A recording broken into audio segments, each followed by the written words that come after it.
कि इंदिरा जी के जमाने में उन्होंने इंटेलिजेंस एजेंसीज को लगाया कि भाई ये लोग क्या करते हैं, यहां पे आते हैं और यहां से और जगह जाते हैं, कोई 3 दिन के लिए, कोई 40 दिन के लिए और 3 महीने के लिए। तो इंटेलिजेंस ने अपनी रिपोर्ट दे दी कि हमने बहुत गौर से इनको सुन लिया, देख लिया, बात कर ली, इनसे कोई राष्ट्र को खतरा नहीं है तबलीगी जमात से, क्योंकि ये इस दुनिया की बात ही नहीं कर रहे। इसीलिए जो और मुस्लिम ऑर्गेनाइजेशंस हैं और मुस्लिम रिलीजियस ग्रुप्स हैं वो तबलीगी जमात का क्रिटिसिज्म करते हैं, क्योंकि तबलीगी जमात में अपना घर बार छोड़ दे, गो के अपने पैसे खर्च करके लोग जाते हैं, इनकी कहीं कोई फंडिंग नहीं होती, ये अपने रिसोर्सेज इन्वेस्ट करते हैं। लेकिन फिर भी दूसरे लोगों का यह ख्याल है कि आप अपनी जिम्मेदारी, अपनी पढ़ाई, अपने जॉब पे ज्यादा ध्यान दें, वो भी एक धर्म का ही कार्य है। तो इंटेलिजेंस ने यह रिपोर्ट दी कि ये या तो जमीन के नीचे की बात करते हैं कि कब्र में कौन सा बिच्छू आएगा, कौन सा सांप आएगा, कैसा अजाब होगा, क्या क्या पाप लगेगा, यानी इस धरती की बात नहीं, धरती से नीचे की बात करते हैं, या आसमानों से ऊपर की बात करते हैं कि जन्नत, हेवन, स्वर्ग में ये मिलेगा, वो मिलेगा अगर आप अच्छे काम करें। जब कोई केस फाइल करते हैं तो एक पहले देते हैं हम डेट्स, तो यहां पे भी डेट्स को समझ लेना बड़ा जरूरी है। आप ये सोचिए कि 13 मार्च को लव अग्रवाल जो जॉइंट सेक्रेटरी हैं गवर्नमेंट ऑफ इंडिया के हेल्थ के, उन्होंने प्रेस कॉन्फ्रेंस की। तब तक देश में 81 केसेस हो चुके थे, 16 इटालियन थे, 1 कैनेडियन था, और उन्होंने कहा there is no health emergency, no need to panic.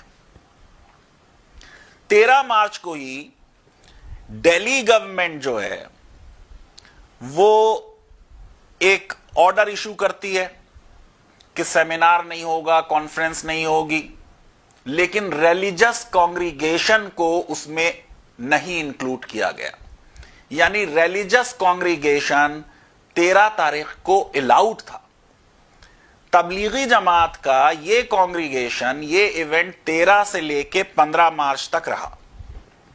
अब आप ये देखिए कि गोल्डन टेम्पल नहीं बंद किया गया बहुत दिन तक। योगी आदित्यनाथ यूपी के चीफ मिनिस्टर हैं, prime minister national lockdown 21 days का अनाउंस कर चुके हैं। वो अयोध्या चले जाते हैं कुछ लोगों के साथ, और फिर वहां पर वो पूजा अर्चना सारी चीजें होती हैं। आप ये देखिए कि शिवराज चौहान ओथ लेते हैं 23 मार्च को, और वहां पे भी एक बड़ी सेलिब्रेशन होती है, उनके सपोर्टर्स वहां मौजूद हैं। 16 मार्च तक तिरुपति टेम्पल में हर घंटे 4000 डिवोटी जा रहे थे। 16 मार्च तक सिद्धि विनायक टेम्पल बंद नहीं किया गया। 16 मार्च तक उज्जैन का महाकालेश्वर टेम्पल बंद नहीं किया गया। 18 मार्च तक वैष्णो देवी टेम्पल बंद नहीं किया गया। 20 मार्च तक काशी विश्वनाथ टेम्पल बंद नहीं किया गया। 17 मार्च तक शिरडी साई बाबा टेम्पल बंद नहीं किया गया। जो पूरी सोशल डिस्टेंसिंग की बात आएगी वो 19 तारीख को आएगी, जब प्रधानमंत्री जी कहेंगे कि 22 तारीख को आप जो है जनता कर्फ्यू लगाएं और शाम में थाली बजाएं और ताली बजाएं। और आपने उस दिन भी शाम का क्या मंजर देखा कि ताली बजाने का एक इवेंट बन गया और लोग सड़कों पे निकल आए और गाने गाने लगे, ताली बजा बजा के, गो कोरोना, गो कोरोना, गो कोरोना। वो तमाशा आपने देखा।